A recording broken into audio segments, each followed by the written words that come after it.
Манзара үз эшен кунакхана белән дәвам итә. 22-нче, 23-нче һәм 24-нче октябрь көннәрендә Габдулла Кариев театры 34-нче сезонның 2-нче премьерасын Сөннәтче бабай спектаклен тәкъдим итә. Һәм шул уңайдан кунакка театрның баш режиссеры, Россиянең ат казанган артисты һәм Татарстан Республикасының ат казанган сәнгать эшлеклесе Ринат Аюпов белән Россиянең һәм Татарстанның халык артисты, Тукай исемендәге дәүләт премиясе иясе Әсгар әфәнде Шакировны чакырдык. Исәнмесез, кадерле кунаклар. Хәерле итәләр.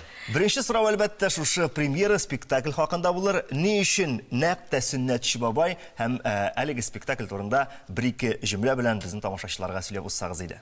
Гаяз Исхакыйның Сөннәтче бабай хикәясе тирәсендә тагын 4 әсәр булачак. Ул әле өйләнмәгән иде хикәясе буенча. Остазбикә, кәләпүшче кыз һәм дә инқираз 200 елдан соң очрашу менә шундый зур хикәяләрдән торган менә шундый масштабный спектакль булачак. Димәк, бу бер генә Сөннәтче бабай хикәясенә нигезләнгән спектакль түгел.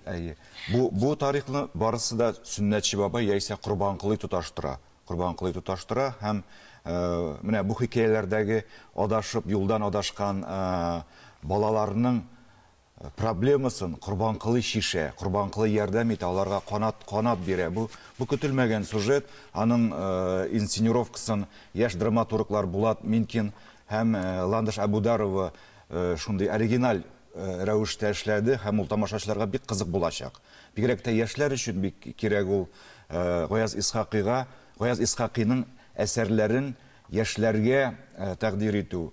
Бу бик кызыклы әйбер булачак. Нинди темалар күтәрелә тамашачыларга сөйләп китә. Анда бер икесен генә әйтеп узам, ул да булса катнаш гаиләләр темасы, проблемасы, демография һәм дә хатын-кызларның җәмгыятьтә булган урыны, җәмгыятьтә тоткан урыны. Бу актуаль әйберләр. Әсгар абый, мөмкин булса сезгә дә шундый сорау бар. Сезне бит инде тамашачы Камал театры артисты дип белә, таный, кабул итә. Гомумән менә башка театрга чакыргач, гомумән кирип китү ничек булды? Бигрәк тә яшьләр театры бит әле ул. Үзегезне ничек хис иттегез? Бик кызык әйбер ул артистның язмышы. Әгәр менә режиссер күрсә, сиңа роль бирә.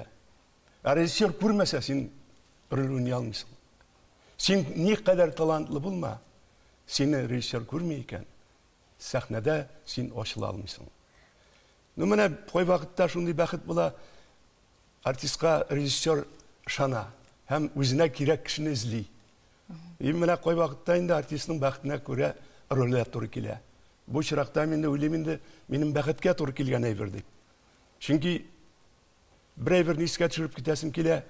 Мин бу әйбер буенча кино төшергә бик нык тәкъдим иткән идем. Менә Ринат Аюповка мен әйтәм, әйдә инде үскәнем, шуны эшләп чыгарыйк. Мен әйтәм, мин сиңа ышанам, синең белән эшләп чыгарга мөмкин дип.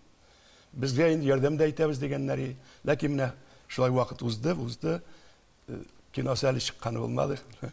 Ләкин менә Ринат әйтә, Әсәрәви, минем мөмкинлегем бар, Сөннәтче бабайны эшләргә ди. Ләкин мин менә мондый зур катлаулы итеп эшләр дип мин аны күз алдына китермәдем.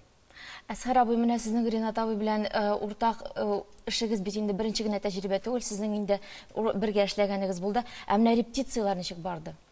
Ну менә репетициялар инде шундый әйбер, режиссерның максаты бар икән, ул синнән үзенең теләген барыр чыгара. Әгәр дә менә үзенең режиссерның максаты дигән сүз инде идеяны ачып бирә икән сиңа, шулай эшләргә кирәк дип. Режиссер артистны телиме, теләмиме баруаны заставить эшләргә. Ике театр арасында бүленеп йөрү авыр түгелме сезгә? Юк, миңа безнең дирекция инде Ринат сөйләшкәч, директор да, баш режиссер да алар аңа мөмкинлек бирделәр. Чөнки Ринатка аларның хөрмәтләре бик зур иде. Шуңа күрә инде миңа андый авырлык булмады, чөнки әйтәм бит, Ринатның хөрмәте анда Академия театрында бик зур. Сез бит инде Әсгар, без беләбез, милләтпәрвәр, безнең тарихыбызны һәр вакытта да дөрес күрсәтергә ашкынучы шәхес. Һәм бу очракта менә шушы образ белән, роль белән сезнең шәхси тормышта бер уртаклыклар тоеламы сезгә, бармы? Ну, бер әйберне мин әйтәм, анда менә төрле әсәрләрдән алынган бит. Менә шул әсәрләргә минем күзлегем икенче. Менә ул әйбер чыннан да бар. Нәрсә дигән сүз? Мин менә шул булган вакыйгаларга үземнең ички җанымда, ички рухымда булган фикерне салып ачып бирергә телим. Менә бу бүтән әйберләрдән, бүтән безнең уйнаган спектакльләрдән аерылып торачак. Ләкин тамашачыга барып җитәм ул, аңлашыламы? Ансы инде мин әйтү авыр. Ләкин әйтәм бит, менә ни өчен марҗага әйләнә? Ни өчен бу кеше ташлый бу тормышны? Ни өчен менә мондый язмышлык кыз бала нигә китә, фахишханәгә китә? Нигә болай татар булган? Менә шушы әйберне мин ички кичерешем һәм фикерем белән тамашачының җанына тәэсир итәрлек дип уйнап бирергә тиеш. Дулкынланасызмы? Ну, ни вилаш нәрсәле? Премьера. Улай бер синнән тормый ул. Менә организм үзеннән үзе мескен әзерләнә нәрсәләр теге чабышаты күк. Кая да бара белмисең. Булай да, ну, ни бер кала, ну, әгәр дә максатыңны тапсаң, аны инде Станиславский сверхзадача ди. Менә шушы чыннан да нигә син куясың бу спектакльне? Нигә моны уйныйсың? Менә шушы әйбер табылса, әлбәттә мин сөенерем инде. Ринат әфәнде, Гояз Исхакый иҗатына инде Кариев театрда сез дә беренче тапкыр гына мөрәҗәгать итмисез, беләбез, Кәҗүл Читек әсәре белән шәдә безнең спектакль куелды. Бу сезнең шушы авторга карата аерым мәхәббәтме бу, яисә менә шул чордагы язылган әсәрнең дә безнең хәзерге чорга туры килүеме, нәрсәдер сезнең фикерегез белән туры килүеме? Менә Исхакыйның 110 ел язылган әсәрләре бүгенге көндә дә актуаль аның темалары.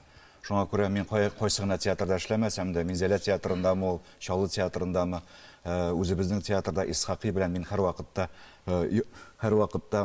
теге бергә бардым, чөнки аның һәр кичкенә генә хикәясе әзгәрәбе әйтмешли, фильм төшерерлек дәрәҗәдә.